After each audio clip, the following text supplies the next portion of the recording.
The whistle of the steam engine pierced the autumn air as Zara Montgomery clutched her ticket with trembling fingers. Fate had a peculiar way of stepping in when one least expected it.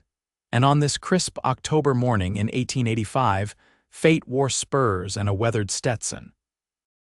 Zara's heart hammered against her corset as she stood on the platform of the Silver Creek Station, the small Wyoming town that had been her home for the past 3 years now fading into memory.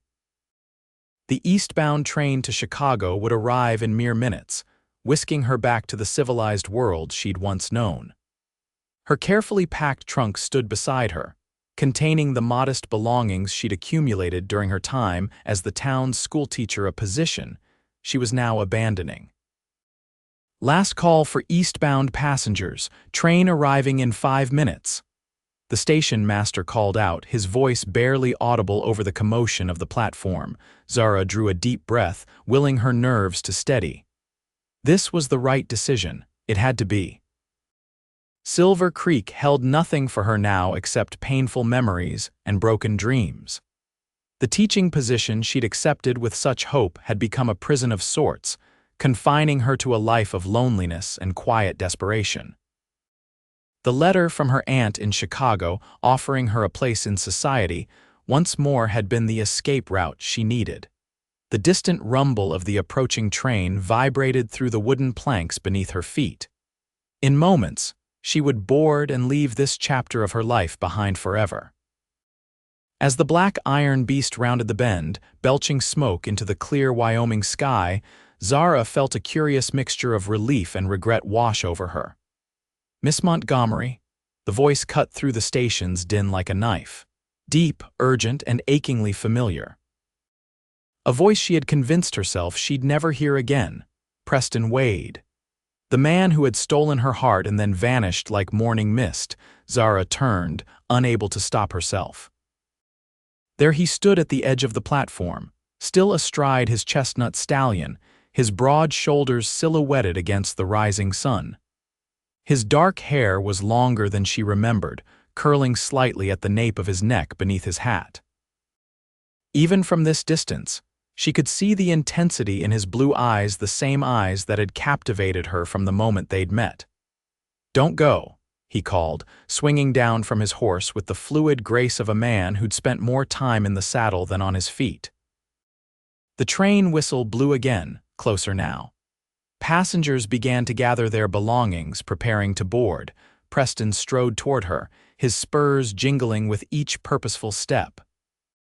3 months he'd been gone without a word, leaving her to wonder if their stolen moments together had meant anything at all. 3 months of unanswered questions and silent tears. "What are you doing here?" Zara managed, her voice barely above a whisper. "I rode all night when I heard you were leaving." His face was weathered from the sun and wind, a fresh scar running along his jawline that hadn't been there before. "You can't go, Zara." "The train is here, Mr. Wade," she said, summoning what little dignity she had left, "and I have a ticket." The massive locomotive groaned to a halt beside the platform, steam hissing from its undercarriage. Porters began assisting passengers aboard, and the conductor stepped down, calling for tickets. "I know I have no right to ask you to stay," Preston said, moving closer until he stood just inches away. She could smell the leather of his vest, the hint of tobacco on his breath. "But I'm asking anyway. You left." The words tumbled out before she could stop them, weighted with all the hurt she'd carried. Without a word of explanation or promise of return. "I had to." His voice dropped lower, meant for her ears alone despite the bustling platform. The cattle rustlers who'd been threatening the valley, they weren't just any outlaws, Zara. They were Blackwell's men. Zara felt the blood drain from her face.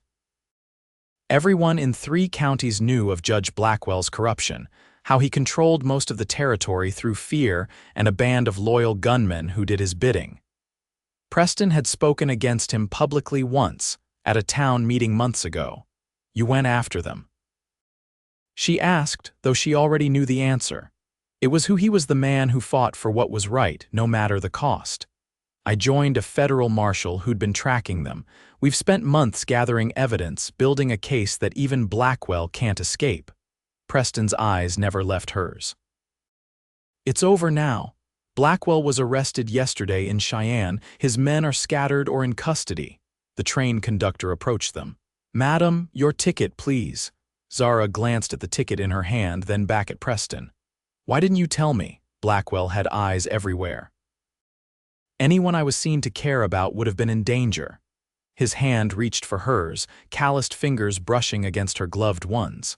"I couldn't risk your safety, but I thought about you every day I was gone." "Final boarding call," the conductor announced, looking impatient. "I have a life waiting for me in Chicago," Zara said, though the conviction in her voice had weakened. "My aunt, a position in society again. And what of your life here?" Preston asked, his fingers now fully entwining with hers.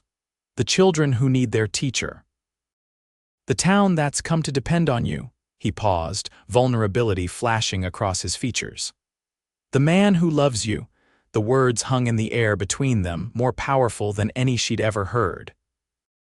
Around them, the last of the passengers boarded, doors began to close, and the locomotive's whistle gave one final, urgent call.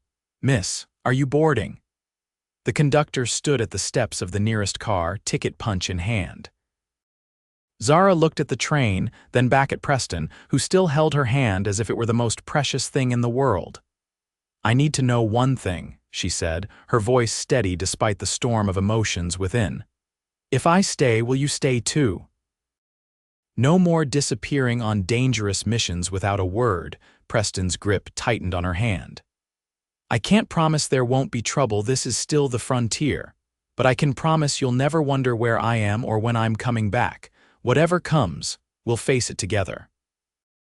The train began to move, wheels grinding against metal as it slowly pulled away from the station.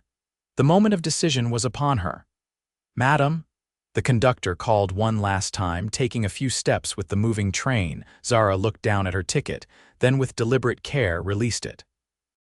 The small rectangle of paper fluttered to the platform, carried by the breeze created by the departing train. "I'm staying," she said, and the words felt right in a way nothing had in months. Preston's smile broke across his face like the dawn, and in one fluid motion he pulled her to him. His arms encircled her waist, lifting her slightly off the ground as the train gathered speed behind them. "I thought I'd lost you," he murmured against her hair. "You nearly did," she replied, suddenly aware of the stares of those remaining on the platform. Such a public display was scandalous by any measure, but in that moment, Zara couldn't bring herself to care. Preston set her down gently but kept one arm firmly around her waist. "Your trunks," he said, glancing at her luggage still sitting on the platform. "They can be taken back to the boarding house," she said, reality beginning to seep back in. "But Preston, I've already given notice at the school. The town council has likely started looking for my replacement. The school board chairman is having breakfast at the Silver Dollar right now," Preston said with a grin. "I passed him on my way here. I suspect he'd be mighty relieved to hear you've reconsidered." As they walked toward her trunks, Preston's hand still firmly clasping hers, Zara felt a sense of rightness settle over her. The train was now just a distant plume of smoke on the horizon, carrying away the life she thought she wanted. "I should be furious with you," she said, looking up at him. 3 months without a word." "You have every right to be," he agreed, his expression solemn. "I'll spend however long it takes making it up to you." A porter approached, offering to help with her luggage. As Preston made arrangements for her trunks to be returned to the boarding house, Zara took a moment to consider what had just happened. In the span of mere minutes, her entire future had shifted course. "Are you sure about this?" Preston asked when he returned to her side, searching her face for any sign of doubt. Instead of answering, Zara reached up and touched the new scar along his jawline. "How did you get this?" "An argument with one of Blackwell's men who didn't take kindly to being arrested," he said, covering her hand with his own. "It's nothing." "It's not nothing to me," she replied softly. "I want to know everything that happened while you were gone." Every danger you faced, every night you spent under the stars thinking of me." Preston smiled, a tender expression that transformed his rugged features. "That might take a while." "I'm not going anywhere," Zara said, and meant it. He helped her onto his horse, then mounted behind her, one arm securely around her waist as they rode away from the station. The sun was fully up now, bathing Silver Creek in golden light. What had seemed like a prison just an hour ago now felt like possibility. "What happens now?" she asked as they rode down the main street toward the Silver Dollar Saloon, where they would find the school board chairman. "Now," Preston said, his voice warm against her ear, "we start living the life we both want, instead of the ones we thought we had to accept." As they rode, Zara leaned back slightly against his chest, feeling his steady heartbeat. The eastbound train was long gone, carrying her ticket and her escape plan with it. But for the first time in months, Zara didn't feel trapped. She felt free. The Silver Dollar was already bustling when they arrived. The morning crowd of ranchers and businessmen gathered for breakfast before the day's work. Preston helped Zara down from his horse, his hands lingering at her waist a moment longer than necessary. "Mr. Abernathy is by the window," he said, nodding toward a portly gentleman in a brown suit. "The school board chairman." Zara smoothed her traveling dress and adjusted her hat. "How do I look?" "Like a woman who just changed her mind about leaving town," Preston replied with a smile. "Beautiful but a bit flustered." "That's precisely how I feel," she admitted. They entered the establishment together, drawing curious glances from the patrons. It wasn't every day that the town's schoolteacher walked into the Silver Dollar on the arm of Preston Wade, one of the most respected and mysterious ranchers in the territory. "Miss Montgomery," Mr. Abernathy called out in surprise, rising from his seat. "I thought. Weren't you supposed to be on the eastbound train this morning?" "There's been a change of plans, Mr. Abernathy," Zara said, approaching his table. "If the position is still available, I would like to continue as Silver Creek schoolteacher." The relief on the older man's face was immediate and profound. "Well, now, this is unexpected but most welcome news. We haven't even begun looking for a replacement." He gestured to the empty chairs at his table. "Please join me, both of you." As they settled into the offered seats, Zara caught Preston watching her with undisguised admiration. There would be gossip, of course. By sundown, everyone in Silver Creek would know that Miss Montgomery had missed her train because of Preston Wade. But sitting there in the warm light of the saloon, with Preston's knee occasionally brushing against hers under the table, Zara found she didn't mind. "I must say, this is quite the reversal," Mr. Abernathy said, pouring coffee for them both. "May I ask what changed your mind, Miss Montgomery?" Zara glanced at Preston, who gave her a slight nod, his eyes telling her that whatever she chose to share was her decision alone. "I realized that Silver Creek has become more of a home to me than I had acknowledged," she said carefully. "And there are connections here that I'm not ready to leave behind." Mr. Abernathy's gaze moved between them, understanding dawning in his kind eyes. "Well, the children will be overjoyed. Little Sarah Miller has been in tears since she heard you were leaving." "I'll visit her parents this afternoon," Zara promised, guilt twisting inside her at the thought of the 7-year-old's distress. "And I'll be ready to resume teaching on Monday." "Excellent, excellent," Mr. Abernathy beamed, clearly relieved to have one less problem to solve. "Wade, I don't know what you said to convince our Miss Montgomery to stay, but the whole town owes you a debt of gratitude." Preston's hand found Zara's under the table, his fingers interlacing with hers. "I assure you, Mr. Abernathy, the gratitude is entirely mine." After finalizing the details of her return to teaching, they left the Silver Dollar, stepping back into the bright morning sunlight. The town was fully awake now, the streets busy with wagons and people going about their business. "I should go to the boarding house," Zara said, suddenly aware of how this all must look. "Mrs. Holloway will be shocked to see me back so soon, and I need to write to my aunt explaining my change of plans." "Of course," Preston said, though he made no move to release her hand. May I call on you this evening? Properly, I mean. Zara couldn't help but smile at the formality. After everything that had just transpired, he was still determined to observe the proprieties. Yes, you may. 7 o'clock. 7 it is. He lifted her hand to his lips, pressing a kiss to her knuckles that sent a shiver down her spine despite the warmth of the day. Until then, Miss Montgomery. With reluctance, he helped her into a passing wagon driven by a farmer she knew well, arranging for her transportation back to Mrs. Holloway's boarding house. As the wagon pulled away, Zara looked back to see Preston standing in the street, watching her go with an expression that made her heart race. For the first time in months, the future stretched before her bright with promise rather than uncertainty. She had nearly left it all behind: the town, the children she taught, and most of all, the man who had ridden through the night to keep her from slipping away forever. Mrs. Holloway's surprise at seeing Zara return was predictably dramatic. Lord have mercy, child. I thought you'd be halfway to Cheyenne by now, the older woman exclaimed when Zara walked through the door of the boarding house. What on earth happened? I decided to stay, Zara said simply, removing her gloves. Mrs. Holloway's shrewd eyes narrowed.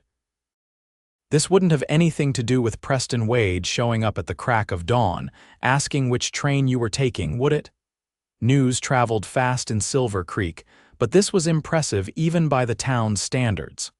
Perhaps, Zara admitted, feeling a blush creep up her cheeks. The landlady's face softened.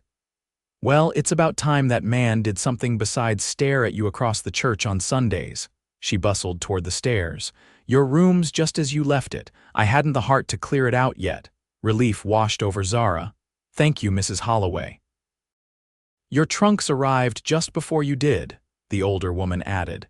They're waiting upstairs, and Zara, her voice gentled. I'm glad you stayed. This town needs more young people with sense in their heads and kindness in their hearts. Touched by the unexpected sentiment from the usually practical landlady, Zara climbed the stairs to her room.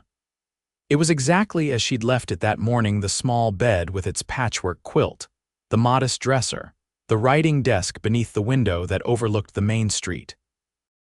How close she had come to leaving it all behind.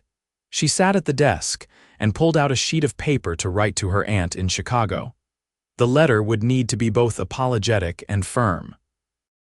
Her aunt had gone to considerable trouble to secure her a place in Chicago society, and Zara was declining it for a life her aunt would surely consider beneath her. As she dipped her pen in ink, Zara's gaze drifted to the window. From her vantage point, she could see a portion of Silver Creek's Main Street, including the front of Preston's favorite store, the General Mercantile. And there he was, emerging from the shop with a small package tucked under his arm. Even from this distance, she could recognize his purposeful stride, the confident set of his shoulders. What had he purchased? The question sparked a curious warmth in her chest. After months of wondering where he was, what he was doing, whether he was safe, now she could simply watch him move through town, going about his business. He was here and she was here, and tonight at 7 o'clock he would come calling. The realization was so overwhelming that Zara had to set down her pen for a moment. She had nearly thrown away the chance for this life all because she'd believed his silence meant indifference. With renewed determination, she turned back to her letter, explaining to her aunt that she had discovered her true place was in Silver Creek after all. She wrote of the children who needed her, the community that had embraced her, and yes, of the man who had ridden through the night to keep her from leaving. Her aunt might not understand immediately, but Zara hoped in time she would come to respect her decision. The rest of the day passed in a blur of activity. Zara visited several of her students' families, including the Millers, where little Sarah nearly knocked her over with the force of her embrace upon learning her teacher was staying.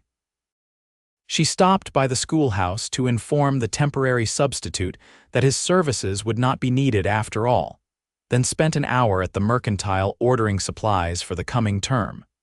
Everywhere she went, she was met with genuine pleasure at the news of her decision to remain in Silver Creek. It was humbling to realize how many lives she had touched in her 3 years here. How many people considered her presence valuable. By the time she returned to the boarding house to prepare for Preston's visit, Zara was both exhausted and exhilarated. She bathed quickly, then spent an uncharacteristic amount of time deciding what to wear. Finally, she settled on a blue dress that Mrs. Miller had once told her matched her eyes. At precisely 7 o'clock, Mrs. Holloway's voice called up the stairs. "Zara, you have a caller." Taking a deep breath, Zara descended to find Preston waiting in the small parlor, hat in hand. He had clearly gone home to change as well, trading his riding clothes for a clean shirt, dark vest, and his best pair of pants. His dark hair was still damp from washing, and he'd trimmed his beard. "Miss Montgomery," he said, his voice formal but his eyes warm. "Mr. Wade," she returned, equally formal, though she couldn't suppress a small smile. Mrs. Holloway hovered nearby, making a show of arranging flowers on a side table while obviously eavesdropping. "I thought perhaps we might take a walk," Preston suggested. "It's a fine evening." "That sounds lovely." Zara retrieved her shawl from the coat rack by the door. "Don't stay out too late," Mrs. Holloway called after them. "And mind you stay on the main streets where folks can see you." "I run a respectable establishment." "Yes, madam," Preston assured her, offering Zara his arm as they stepped onto the porch. The October evening was cool but pleasant, the sky painted in brilliant shades of orange and pink as the sun began its descent behind the distant mountains. They walked in companionable silence for a while, simply enjoying the sensation of being together without urgency or impending separation. "I keep thinking about how close it was," Preston said at last as they turned onto the quieter street that led toward the small town park. "If I'd been delayed by even an hour." "But you weren't," Zara reminded him, her hand tightening on his arm. "You made it in time. When I rode into town and learned you were leaving that morning, He shook his head. "I've never ridden so hard in my life." They reached the park and followed the gravel path that wound through carefully tended flower beds and past several wooden benches. A few other couples strolled the paths as well, nodding politely as they passed. "How did you know?" Zara asked. "That I was leaving, I mean." "I came straight to your boarding house when I got back to town last night," Preston explained. "Mrs. Holloway told me you'd given notice weeks ago and were taking the morning train east." His jaw tightened. "She seemed to think I already knew." "I didn't tell many people," Zara admitted. "Just those who needed to know for practical reasons. I suppose I was afraid if I talked about it too much, I might lose my resolve." They reached a bench overlooking the small pond at the center of the park. By unspoken agreement, they sat, close enough that their shoulders nearly touched. "Were you that determined to leave?" Preston asked quietly. Zara looked out at the water, gathering her thoughts. "I thought I had no reason to stay," she said at last. "The school term was ending and well, you were gone, without explanation. What was I supposed to think?" "I wanted to write to you," Preston said, his voice low and intense. "Every day I was away, but I couldn't risk it. Blackwell had people watching the mail, looking for any connection to me or the marshal I was working with." "I understand that now," Zara said. "But at the time, all I knew was that we had spent the most wonderful spring getting to know each other, and then suddenly you vanished. After a month passed with no word, I convinced myself that whatever had been between us meant more to me than it did to you." Preston's hand found hers, his fingers wrapping around hers with gentle pressure. "It meant everything to me, Zara, every moment. Those nights by the creek when we'd talk until the stars came out, the picnic after the spring dance, the way you'd blush when I'd walk you home from school." The memories washed over her, bittersweet now with the knowledge of how close she had come to leaving them all behind. "When did you decide to go back to Chicago?" he asked. "My aunt's letter came in August," Zara explained. "She wrote that she'd secured me a position as a companion to a prominent family's daughter, a girl of 16 who needs guidance before her debut in society. It seemed like an opportunity, a way to move forward. And now," Preston's eyes searched hers in the fading light. "What do you want now, Zara? The directness of his question took her breath away. What did she want? For so long, she'd been focused on survival, on building a respectable life for herself after losing her parents.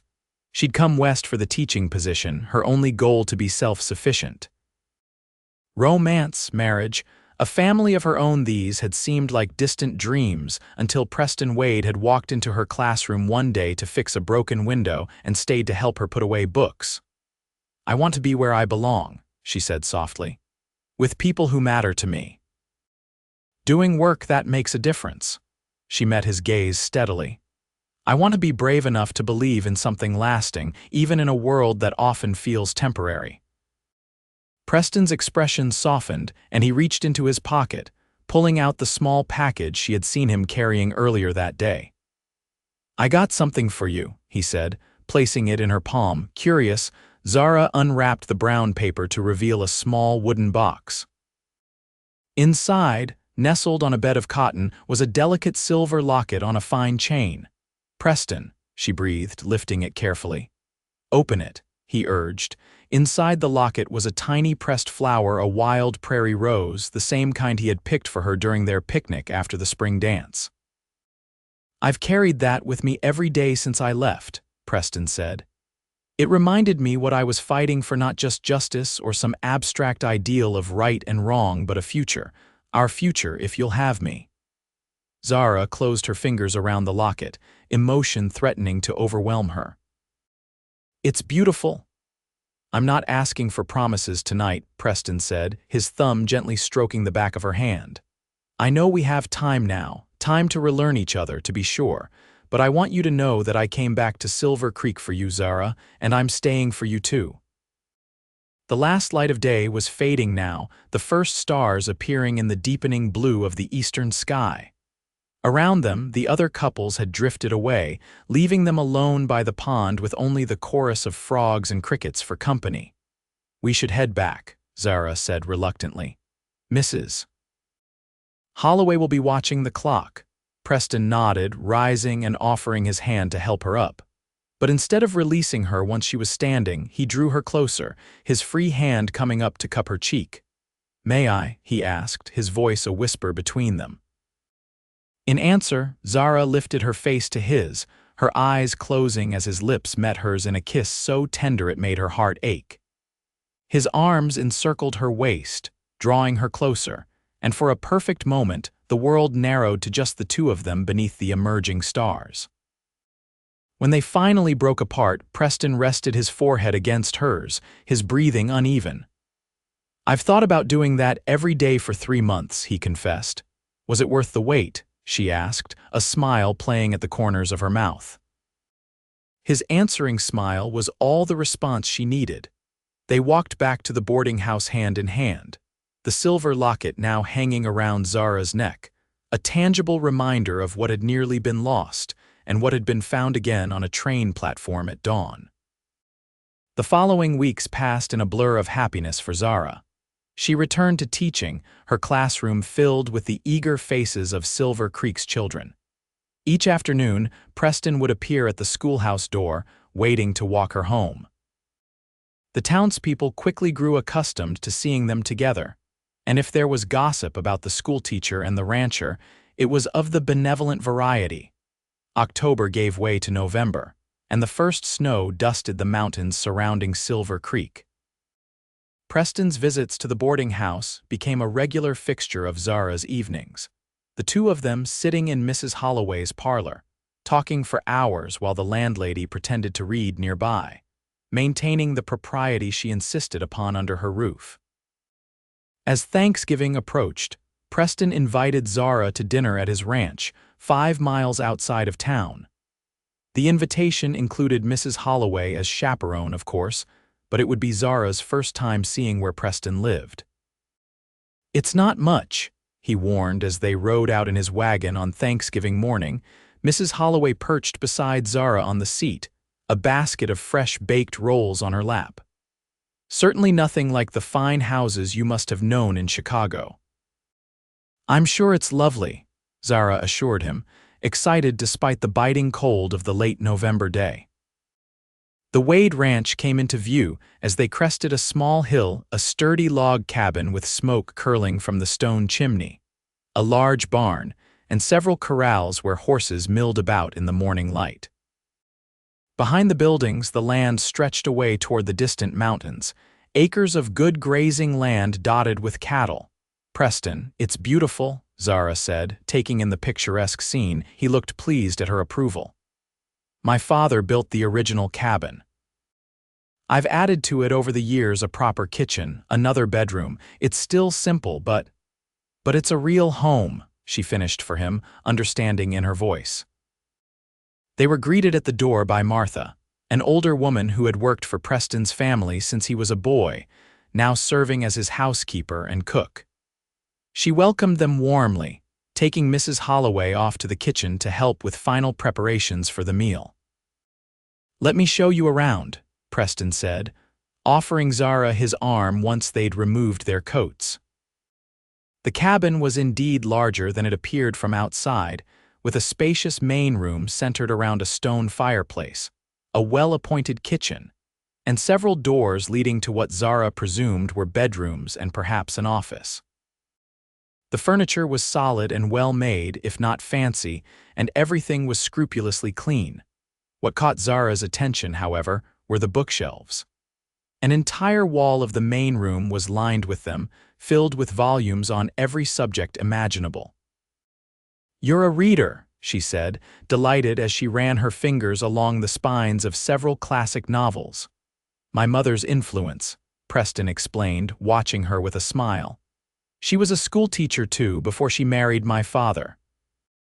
She believed education didn't stop when you left the classroom." "I would have liked her," Zara said softly. "She would have adored you," he replied with such certainty that Zara felt a lump form in her throat. They continued the tour, Preston showing her his small office where he kept the ranch accounts, and the back porch that offered a spectacular view of the mountains. Throughout, Zara could see touches of the man she was coming to know so well: practical, thoughtful, with an appreciation for simple beauty. The Thanksgiving meal was everything a holiday feast should be: turkey with all the trimmings, served at the large oak table in the dining room. Martha and Mrs. Holloway had outdone themselves, and the conversation flowed easily as they ate. "How many acres do you have now, Preston?" Mrs. Holloway asked as she helped herself to more cranberry sauce. "Just over 600, he answered. "Not as large as some of the spreads around here, but enough to be sustainable. We're focusing on quality over quantity with the herd." "Smart business," the landlady approved, "especially with the railroad making shipping easier these days." As the meal concluded, Martha shooed them out of the dining room, insisting she and Mrs. Holloway would handle the clearing up. "You young people go enjoy the afternoon," she said with a knowing smile. "Perhaps show Miss Montgomery the view from the ridge." Preston took the suggestion readily, helping Zara into her coat and leading her outside. The afternoon had warmed slightly, the sun bright in a cloudless sky. "It's just a short walk," he said, guiding her along a well-worn path that led up a gentle slope behind the house. "But I think you'll find it's worth the climb." The ridge overlooked the entire valley, offering a panoramic view of the surrounding countryside. Preston's ranch spread out below them, and beyond it, the town of Silver Creek was visible in the distance, smoke rising from numerous chimneys as families celebrated the holiday. "I can see why you love it here," Zara said, her breath visible in the cool air. "It's magnificent."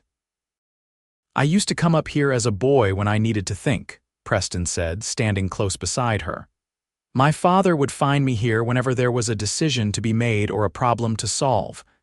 And did it help, the perspective?" "Usually," he nodded. "It's harder to get lost in details when you can see the whole picture." He turned to face her then, taking both her hands in his. "I've been doing a lot of thinking up here these past weeks."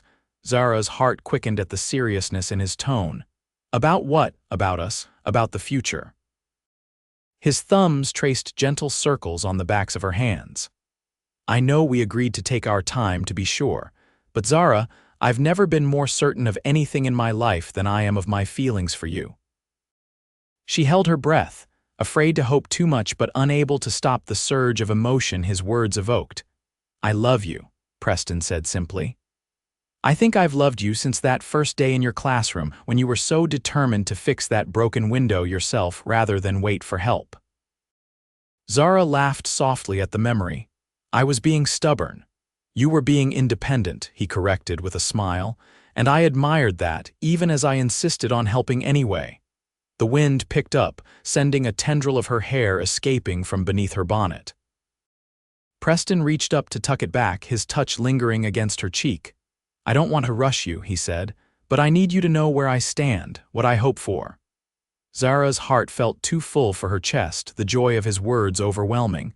"Preston, wait," he interrupted gently. "There's something else I need to say." He took a deep breath. "When I was away these past months, I had a lot of time to think about what matters most. I've built this ranch, expanded it year by year, but I realized it's just land and buildings without someone to share it with." To Zara's astonishment, Preston lowered himself to one knee before her, still holding her hands in his. "Zara Montgomery, I love you with all that I am.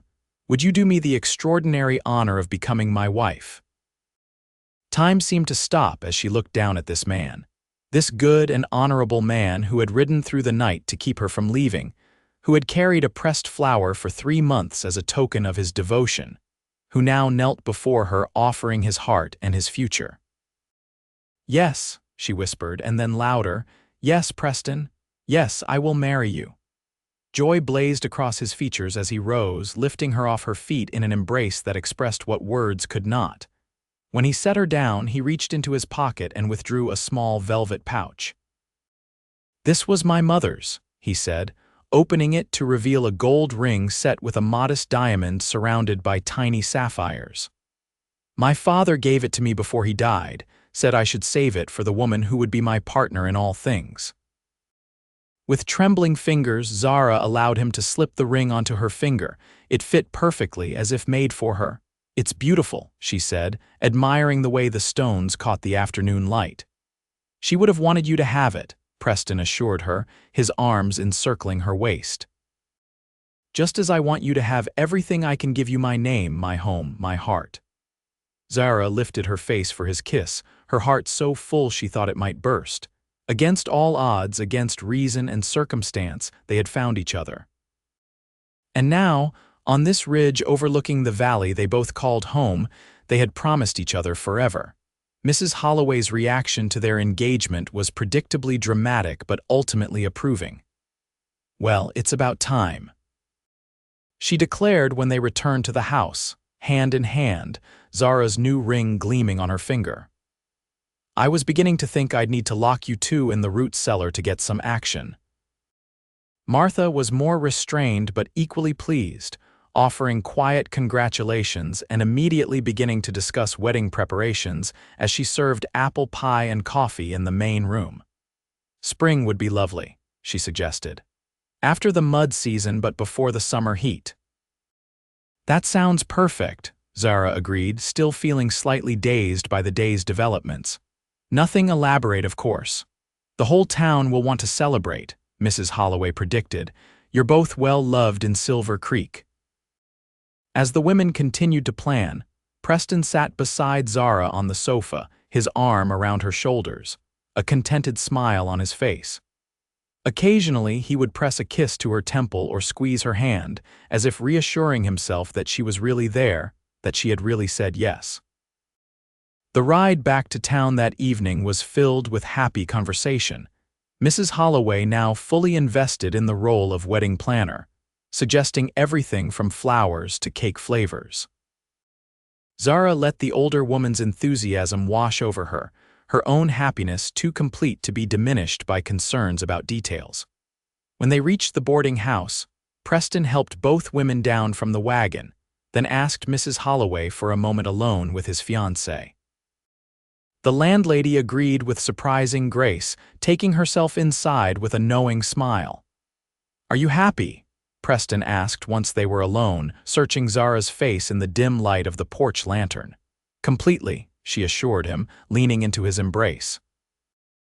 I keep thinking about how close I came to missing us if you hadn't come to the station that morning. But I did, he reminded her, his arms tightening around her. And you stayed.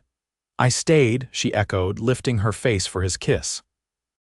His lips met hers with a tenderness that spoke of reverence, of a love that would last through whatever challenges the future might hold. When they parted, Preston pressed his forehead to hers, his breath warm against her skin.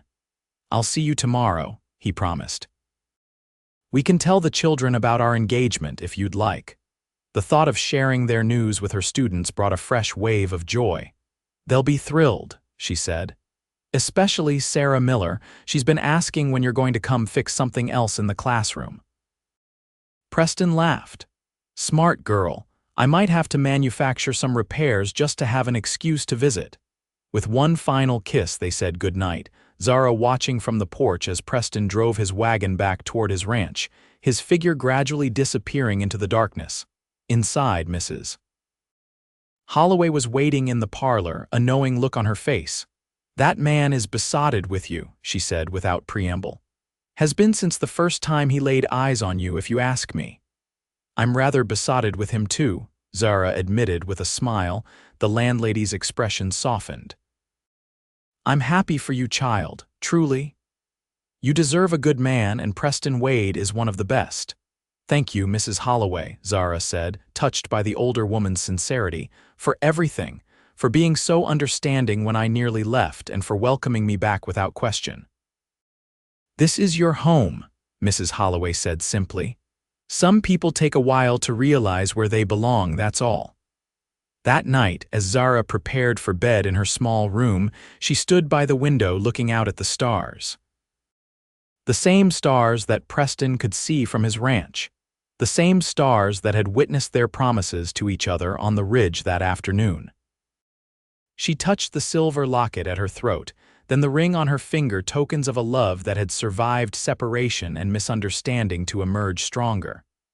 In a few months, she would be Preston's wife, mistress of his home, partner in his life. The thought was both thrilling and sobering. For so long, Zara had defined herself by her independence, by her ability to make her own way in the world. Now she was choosing to join her life with another's, to build something together rather than alone.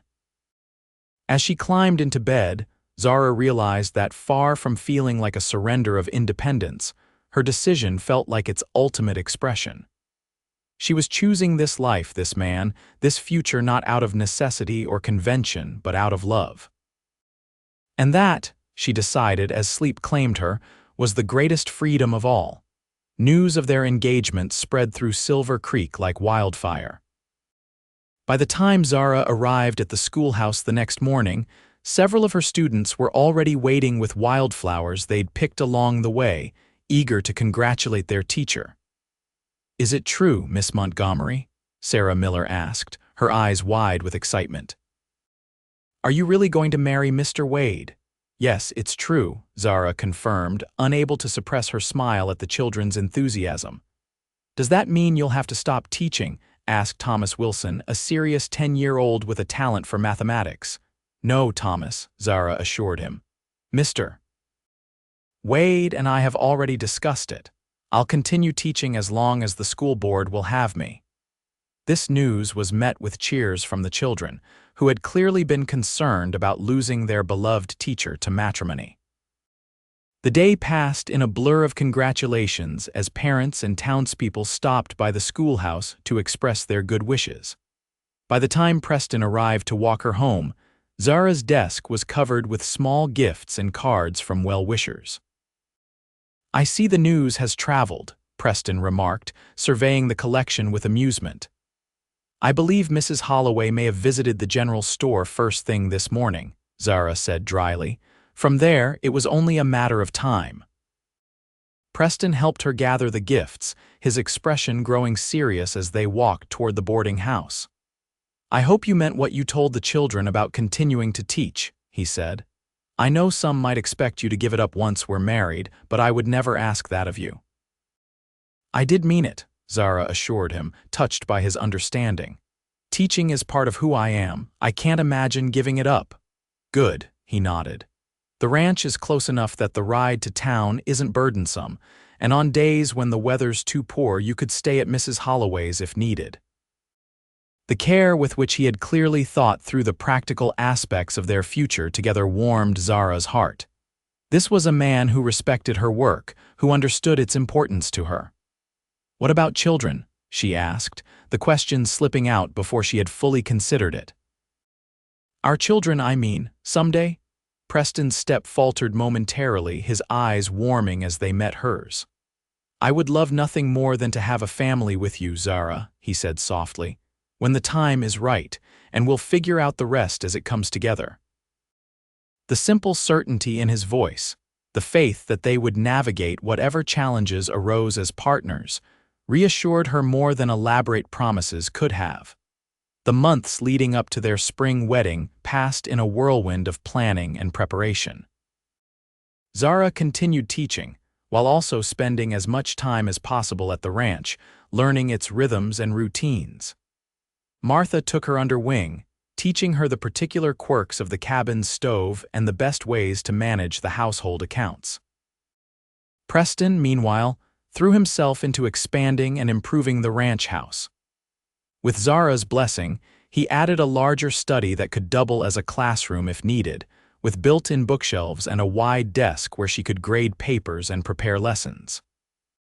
"For the days when you can't make it to town," he explained when he showed her the nearly completed room.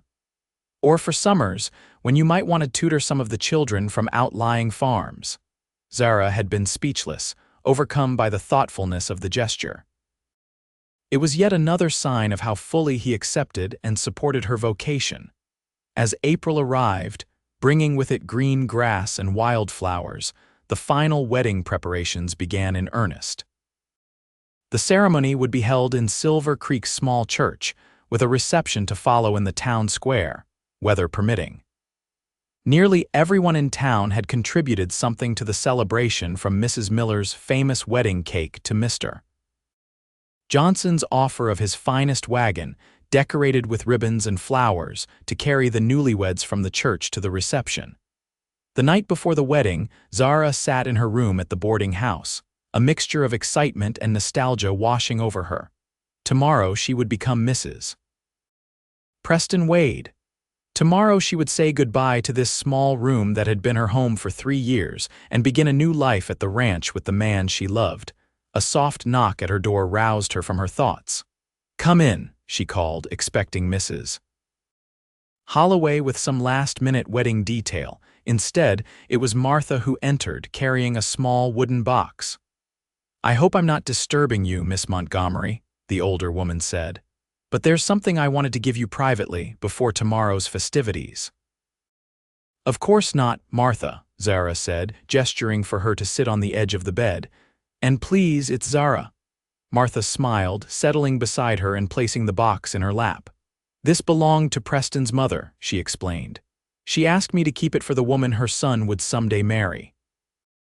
With reverent hands, she opened the box to reveal a delicate lace handkerchief, yellowed slightly with age but still beautiful. "She carried it on her own wedding day," Martha continued, "and her mother before her. It would mean a great deal to Preston to see you with it tomorrow." Tears welled in Zara's eyes as she carefully lifted the handkerchief. "It's beautiful," she whispered. "Thank you for keeping it safe all these years."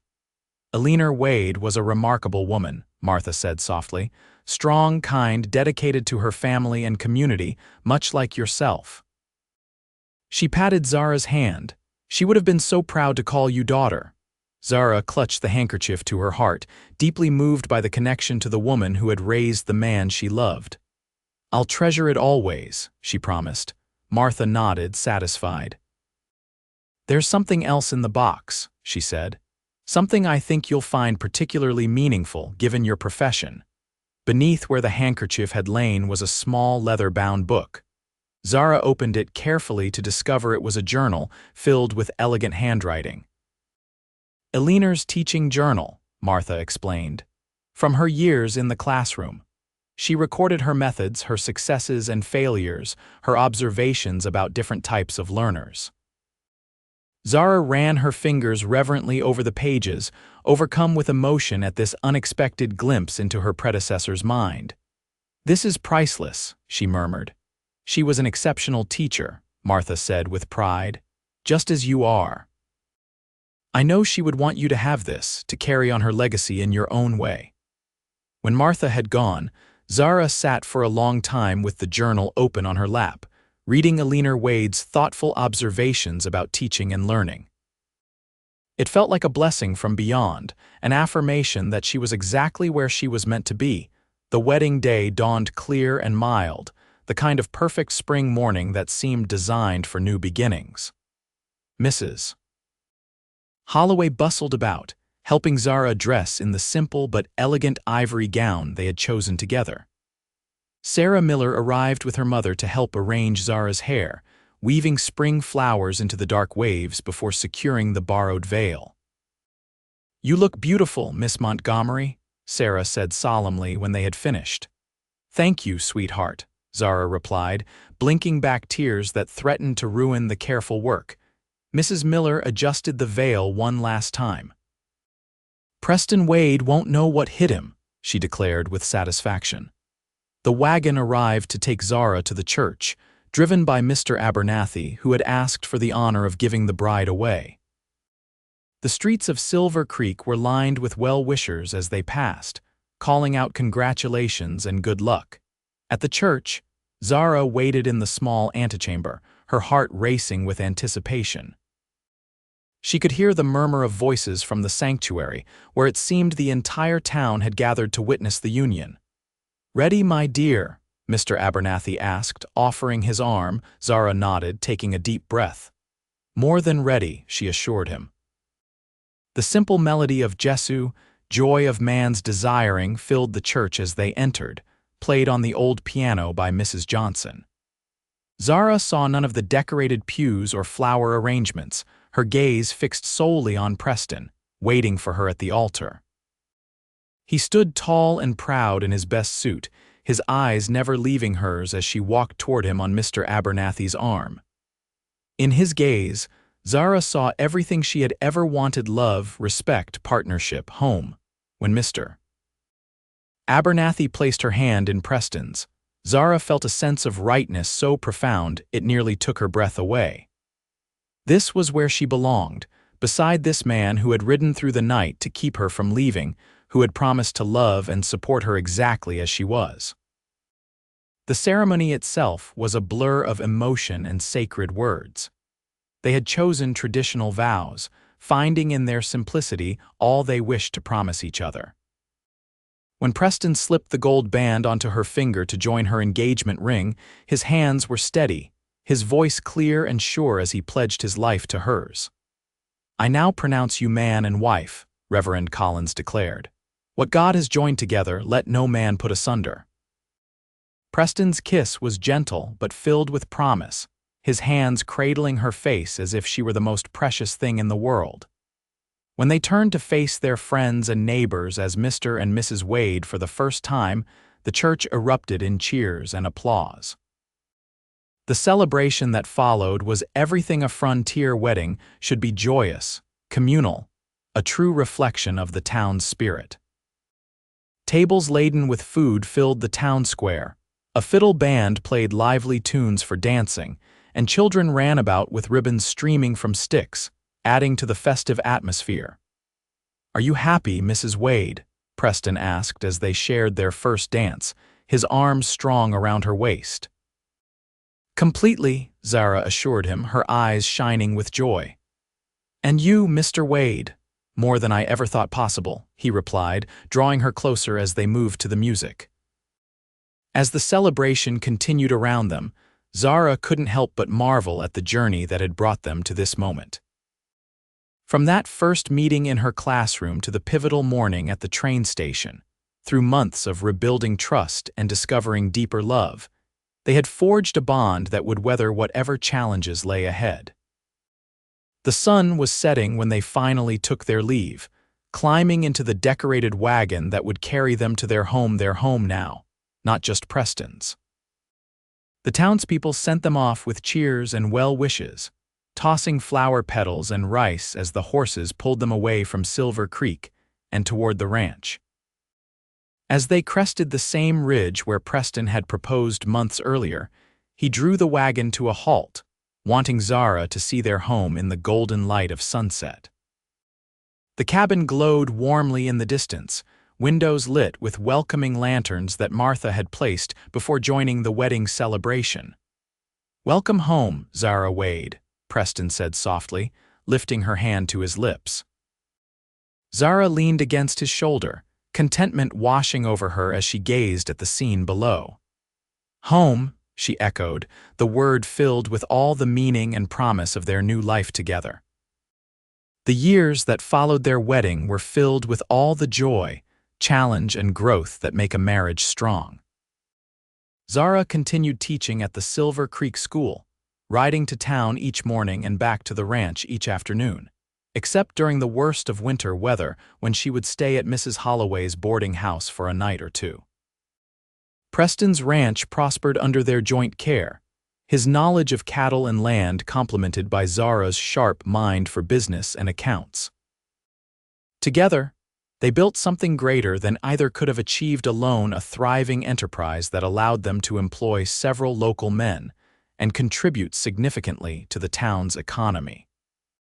Their first child, a daughter they named Alina after Preston's mother, arrived a year and a half after their wedding. Zara took a brief pause from teaching, but was back in the classroom by the time Alina was 6 months old, often bringing the baby with her.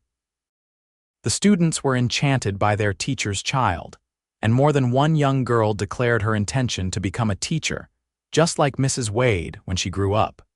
2 years later, they welcomed a son, James, who from his earliest days showed his father's affinity for horses and open spaces. The children thrived in the freedom of ranch life, while also absorbing their mother's love of learning and books. Silver Creek grew alongside the Wade family, the railroad bringing new businesses and opportunities to the once sleepy town. Preston was elected to the town council, his fair-minded approach to problem-solving making him a respected voice in community affairs. Zara, meanwhile, was appointed head of the school board, overseeing the construction of a new, larger schoolhouse to accommodate the town's growing population. Through it all, they never forgot the moment that had changed everything that dawn at the train station when Preston had found Zara just in time, taking her hand before she could leave forever. Each year on the anniversary of that day, they would ride together to the station, sometimes with their children, sometimes just the two of them, to commemorate the twist of fate that had given them their shared life. On their 10th anniversary, Preston surprised Zara by taking her to the ridge where he had proposed, now a special place for their family where they often picnicked on fine days. There, with the ranch spread out below them and the mountains standing sentinel in the distance, he presented her with a book, a leather-bound collection of letters he had written during those 3 months they were apart, the ones he couldn't send for fear of endangering her. "I want you to have these now," he said, placing the book in her hands. "So you'll always know that even when we were apart, you were never far from my thoughts." Zara ran her fingers over the tooled leather cover, deeply moved by the gesture. "After all these years, you can still surprise me," she said softly. "I plan to keep surprising you for at least 50 more, Preston promised, drawing her into his embrace. As they stood together on the ridge, the life they had built stretched out before them, the ranch with its flourishing herds, the cabin now expanded into a comfortable family home, the town in the distance where they had both found purpose in serving others. And most precious of all, their children, visible in the yard below where they played under Martha's watchful eye. "Do you ever wonder what would have happened if you had gotten on that train?" Preston asked, his arms secure around her waist. Zara leaned back against his chest, considering the question. "Sometimes," she admitted. "But then I look at everything we've created together, and I know that staying was the only choice that could have made me truly happy." Preston pressed a kiss to her temple, his love for her as strong now as it had been on that fateful morning 10 years ago. "I thank God every day that I made it to that station in time," he murmured. "So do I," Zara replied, turning in his arms to meet his gaze. "So do I." As the sun began its descent toward the western horizon, casting long shadows across the land that had become their legacy, Preston and Zara Wade stood wrapped in each other's embrace, their love a testament to the power of second chances and the courage it takes to choose the right path when fate offers a crossroads. The train that Zara Montgomery did not board had long since reached its destination and been forgotten. But the life she chose instead by staying a life of purpose, passion, and deep abiding love would continue to unfold in ways she could never have imagined on that autumn morning when a cowboy found her at the train station and took her hand before she could leave forever.